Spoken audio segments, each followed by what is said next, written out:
नमस्कार मंडळी, स्वागत आहे तुमचं पुन्हा एकदा आपल्या नवीन ब्लॉगवरती. आज आपण चाललोय पन्हाळ्याला, पन्हाळा.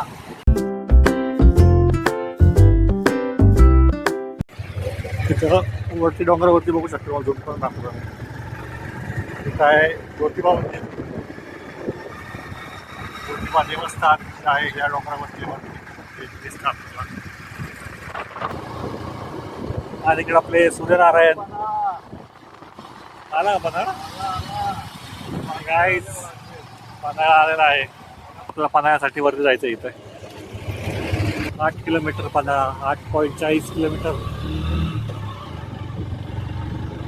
ते 9.9 किलोमीटर पकडा. साडेनऊच पकडा.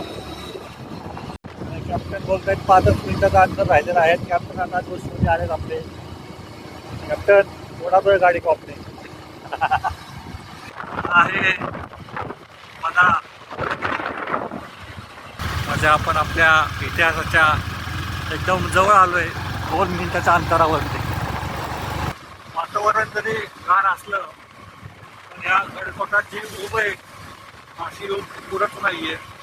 तुम्हाला पुढं भेटेल असे हे आमचे गडकोट, आमच्या राजांचे गडकोट, आमच्या राजांच्या स्वराज्याचे गडकोट तुमच्यासाठी स्पेशल एक आपला गड किल्ला घेऊन आलोय आजच्या व्हिडिओमध्ये.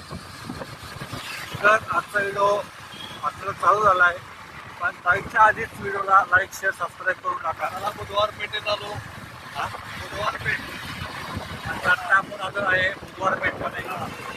एरियाचं नाव बुधवार पेठ आहे. पन्हाळ्याच्या पायथ्यावर एरिया